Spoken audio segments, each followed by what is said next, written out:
Okay, thanks, Muruganandan. So hello everyone.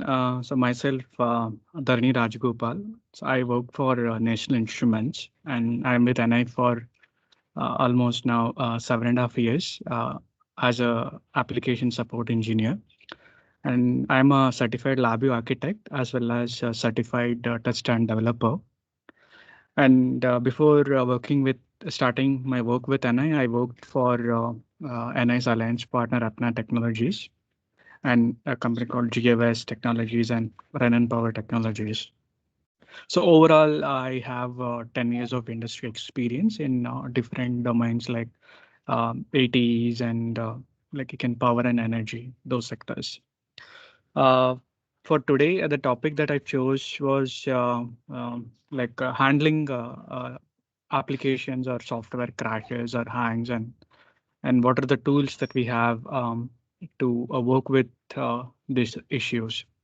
Because being a developer or an engineer who is working on multiple application softwares like LabVIEW, TestStand, VeriStand, and many more other softwares from NI, right? And we tend to work with all these things. And sometimes uh, we see issues with these application softwares. So as a developer or engineer, we get panicked like whenever we see a LabVIEW crash or a test stand crash or any other NI applications crash, or worst case, you will see a blue screen error from Windows operating system.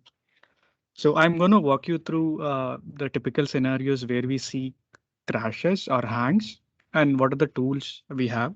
And I'm also going to talk about the tool, or you can say the example program that we have called CrashLogger, which is available on a community for free of use. And I'll show you a quick demonstration on how you can incorporate the specific CrashLogger into your applications. So that'll help you to detect the problems uh, the application is seeing or the program that you're running. So that's going to be the agenda for next 10 to 15 minutes. Okay, so typically when we look at a computer or whenever you work with like any hardware or software, there are multiple components. Mostly we will be dealing with a computer. In some cases, we will be working with a real-time computers or real-time embedded controllers. So let's pick up a simple case where you have a computer and let's go from, let's say, top to bottom. So where you have an application running on a Windows operating system, and this Windows operating system is going to communicate with your hardware and other peripherals using kernels, right? So this is how the entire system setup looks like. But where exactly the crash happens, or what do we call as a crash, what do we call as hang, right? So first, let's look at the crash ones. So there are two levels of crashes that can happen. So one can happen at your application level itself. It could be a lab use crashing on the screen. You can see that there is a crash message that you're seeing. And it could be from test stand, it could be from VeriStand, or it could be even from any other applications like Systems Link, right? So this crashes typically happens on your application softwares when, let's say, the LabVIEW overruns out of the available RAM, for example, right? Let's say uh, you're using a 32-bit LabVIEW and whose addressable memory would be maximum of 3 GB or 4 GB with a customization to the registries, right? Or let's say LabVIEW is trying to access a specific part of your RAM location, but that is been unresolved by your operating system. So when LabVIEW tries to access this, then there won't be any more memory allocated for this application. So in those cases, it will go get into the unexpected state, and thereby you see a LabVIEW crashing. So that's one typical case. The other case could be like, let's say, there are some corrupted DLLs in your applications. So, like for example, some of the DLLs that comes with LabVIEW core, they might have got corrupted because of which you might see that LabVIEW is crashing. It is true for any other application software. On the other side, even the operating system on its own can crash. Typically, we see it as a B shot or blue screen of death. So that's the error that we see. And this happens mostly on the operating system. And for your real-time operating system, so the crash still happen, but there are logs that gets created.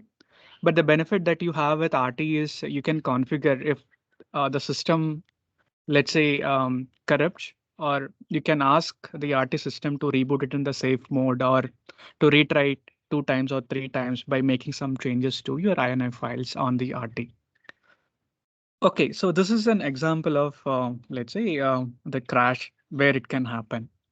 So on the other side, the hang is slightly different from crash, right?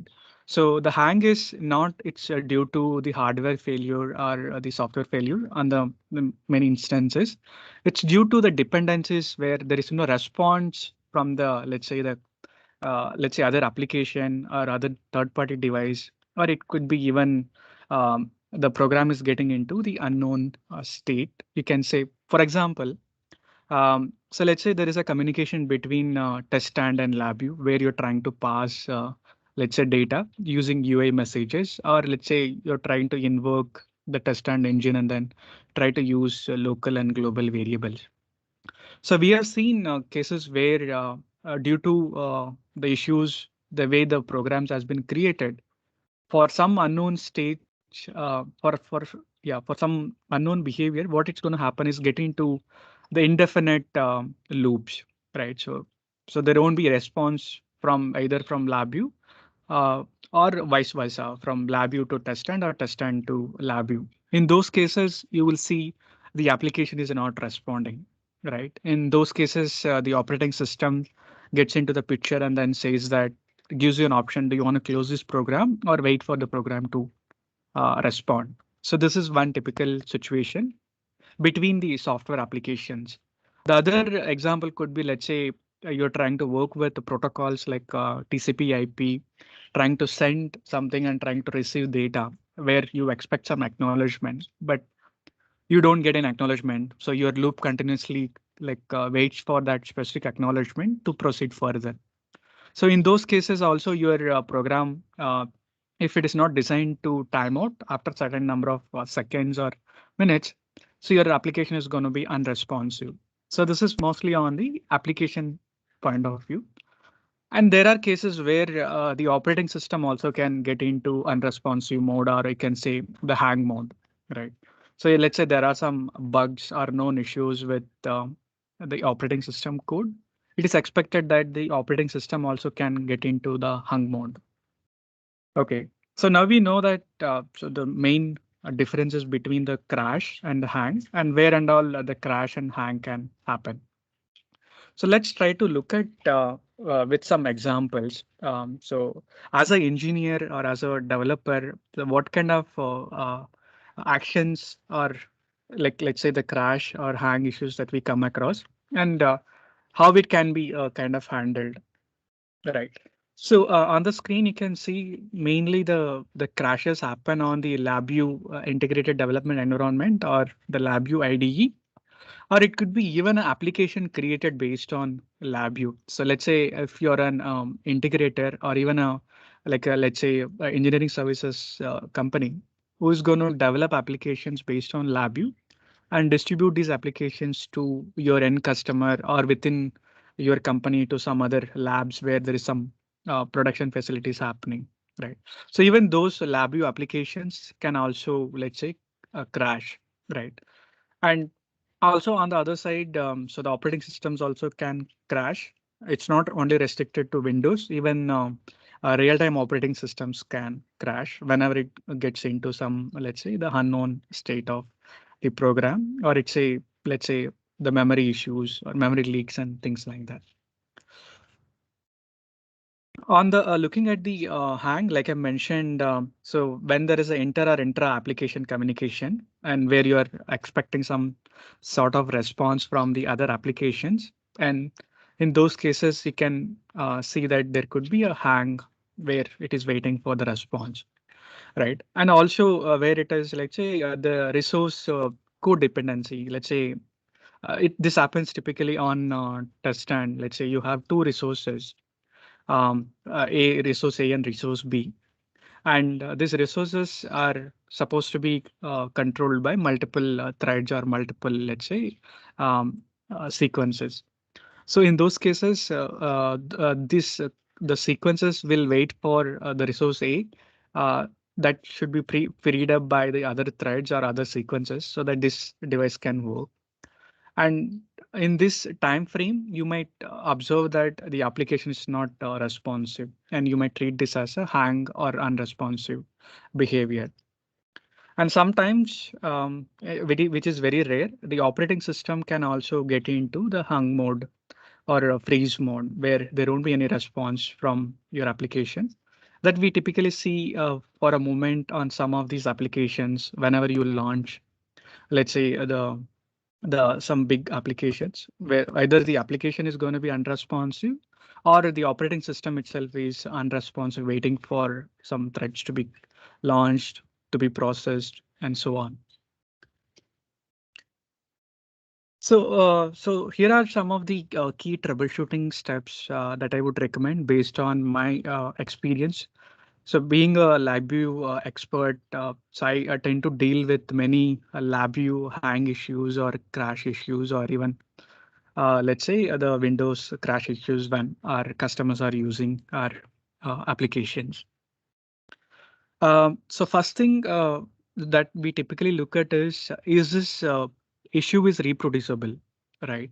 So for example, so there are customers or let's say engineers or developers who will be working on an application for let's say 6 months to 1 year period, and some application development goes on for years together, right? So where we will have let's say some 10,000 VAs running in the backend, right? Based on the requirements. So when we see a crash or a hang in this kind of application, it becomes very difficult as a developer to troubleshoot this issue. So it's better to isolate the problem to let's say use some of the tools that are available in LabVIEW uh, to see where exactly the problem begins, right? So try to isolate that part of a code, try to make it as a small piece of a code, and then see if the problem is reproducible, right? And it need not to be only like a software part, it could be even a hardware part. So we have seen crashes where if you had some hardware where there is a driver incompatibility, let's say, for example, you have a PXA chassis and there are some third-party modules and you might have installed the drivers on your Windows or even a RT. But due to the incompatibility between this hardware and software drivers, you can expect the systems to throw a blue screen error, or sometimes the LabVIEW or NI Max will crash. So so in this case, what you can do is you can also remove the modules from the chassis, try to place modules one by one, and then see if the problem is observed, and you can isolate the problem or reproduce the problem with a smaller setup or a smaller piece of code, right? So that's one thing that you can try. The other thing that I would recommend is how often or how long the issue is seen after some point of, let's say, the crash or hang is seen after 1 hour or after 1 day or after 1 month or after 6 months, whatever. So whatever the duration, it is important to know that, so that will give us some indications. So we have seen applications crashing on real-time targets where the application is running continuously for more than, let's say, a month time, and then there will be a crash on the RT. So the RT will be booting in the safe mode. So this happens typically um, because of the memory building happening on your application. So if memory handling was not proper in your RT application, let's say you have some resources open and you don't close those references and continue to create new references for those devices. So in these cases, it's going to allocate some, let's say, RAM space for those devices references. So over the period, the memory gets accumulated. Eventually, it reaches the 100% memory utilization, and thereby the operating system will force uh, the system to reboot in the safe mode, right? So it is important to know how long or how much time it takes for you to see this behavior or to reproduce this behavior. And also, since you're going to develop applications for your, let's say, customers within your company, in those cases, see if you can try to internalize those problems. Is this something specific to your environment, or it's specific to, let's say, NI hardware or NI software and things like that, right? So, that's the first key troubleshooting step when it comes to the crash or hang issues. The second thing is typically, so when you're giving an installer to your end customer, we can't do much with those installers. Only thing that we get out of those installers is the error logs. If the developer has added any error logs to those application, right? So those error logs will help us to identify the root cause. Like in a specific case, the application is getting into freeze mode or hang mode, right? If we don't have those information, it becomes very difficult to identify the root cause and provide a solution. If at all you have access to source code, that's going to be a really great help for the developers, as well as, let's say, you're getting in touch with NI to help you with this crash issue or a hang issue. So the developers from R&D will be able to look at your code and then kind of help you to pinpoint where exactly the problem is. If not, they will at least help you to isolate the problem or narrow down the problem to some portion of a code which is causing your application to crash or hang, right? And typically NI, whenever you reach out to NI, the first thing that we will ask you is the max technical report, right? But so we also ask certain additional log files if at all there is a crash issue that is reported by the customer. And it is true for even as a developer, if you're working with your internal customer. So whenever you want to handle, like, let's say, the crash or hang issues. Last thing is, so whenever you work with, let's say, even with NI, or even you internally work with your customers, it is important to know the impact of the issue, right? So let's say the system is in the production line, and since the system is not functioning, the company might end up losing, let's say, thousands of rupees every hour, right? Or maybe lakhs of rupees every hour. So it is important to understand the impact because of this issue, the losses that the end user is incurring, and depending on that, the priorities can be set, and either it is the developer or it is NI, they'll be able to give high priority to those issues, and will be able to involve the right resources and then handle these issues at much faster rate. Just to give an example, the time that we take to complete or to close any hang or crash issues, it's between 2 to 4 weeks time frame, right? And you can think of like, so the 9 out of 10 issues takes more than like 2 weeks. Only 1% of, I mean, 10% of that gets resolved within first 2 weeks time. So with this, you can understand that the crash issues or hang issues typically take longer time to identify the root cause and then provide a workaround or a solution to the customer. The solutions could be in the form of patch, or it could be even a customized patch if it's really critical uh, behavior that or issue that we are seeing from the application point of view. Next, I want to talk about the tools that are available to the developers. It's not only like NI, these tools are available even for the developers. The basic troubleshooting tool that are part of LabVIEW also can be used to debug these kind of issues to some extent, right? So let's say the LabVIEW launch itself is crashing. That's a different case. But let's say we're able to get started with LabVIEW and we're able to run programs, and after a certain point, the application crashes. So you could use the basic troubleshooting tools to work with it. And in some instances, you can use the task manager to see the application memory usage. For example, let's say LabVIEW is consuming 3 GB, but because of some memory leaks within the application, the memory continuously builds up and eventually reaches the maximum limit that the OS can support, right? So task manager also can be used to visualize those information.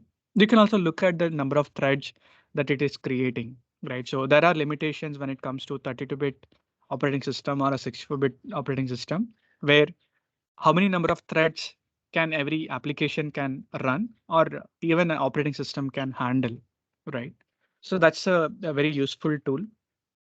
The inbuilt tool that comes up with the professional development version, LabVIEW, is your execution trace toolkit, right? So that's a really great troubleshooting tool to identify the memory leaks in your application. So where it runs separately while you're running your execution or an application, it continuously monitors the threads and the memory allocations. If at all there is a difference in the memory allocations for each thread or increase in the memory for any specific thread, that will be pointed out to you through this execution trace toolkit. The execution trace toolkit we have for both, one for Windows, the other one for RT targets. Let's say you're using FarLab or even a Linux or even a VxWorks. For these targets, there is a RT execution trace toolkit. You can use this toolkit to profile the memory usage and also the threads count. And then based on that, you can take a decision, right? The other tools that we have as part of LabVIEW is performance and memory and VI analyzer. So each tool has got its own advantage and based on the stage you are in, that's going to help you out. For today, I'm going to talk about only the CrashLogger, the how you can incorporate this with your applications, right? So just to get started, you can go to the community, the NI community, and just search for troubleshooting LabVIEW crash or hang in large applications. So if you scroll down, you will see a small overview and description about the code, right? And you will also find a zip file on the top and as an attachment. You can just download this and add it to your application. It's a simple, I can say FGV, right? So uh, this is how it looks like. So where you have a simple state machine architecture. So depending on the logging selection that you do, and also the let's say you want to say I'm starting with the application, or I'm executing state A, state B, state C, and so on. So those information that you can give here, and internally based on the activity, or you can say the option that we choose, you can have a different logging options enabled. So this is like a high level. The good thing about it is the references are not going to be open for longer, right? So whenever you make a call to this, the references are going to open. And if the files are not present, it's going to create those files and then continue to append the data to your files as in every time you initiate or invoke these specific calls. Right. Just to show you how the report is going to look like. So you can see here, so different states information, like let's say the start of the program, we have some information. And while we're executing the state A, we have some information, state B, state C, and so on. So this application can be easily integrated with your application. Just to give you some idea,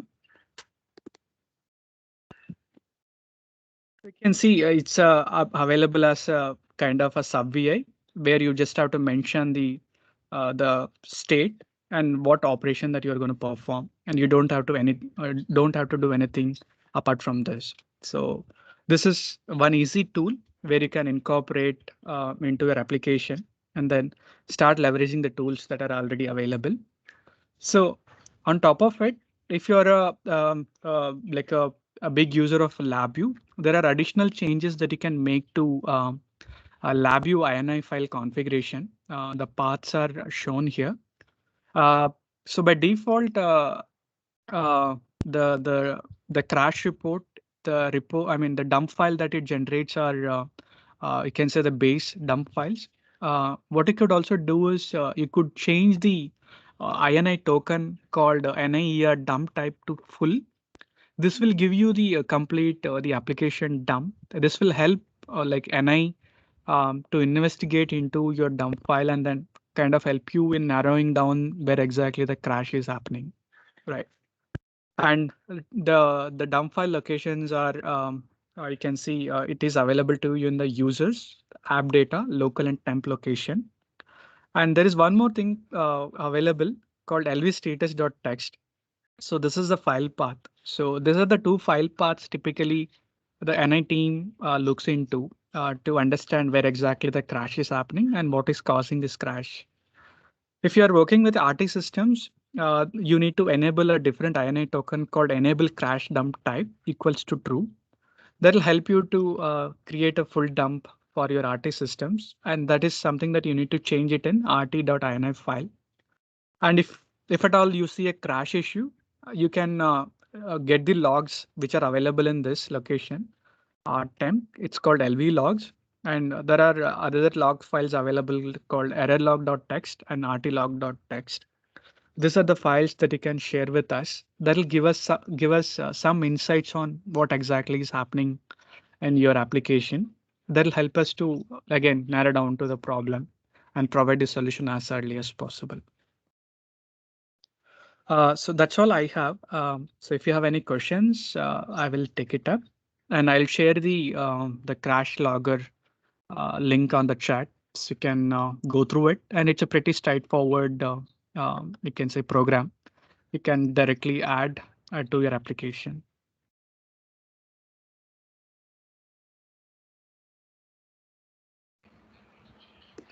That is very great presentation and very clear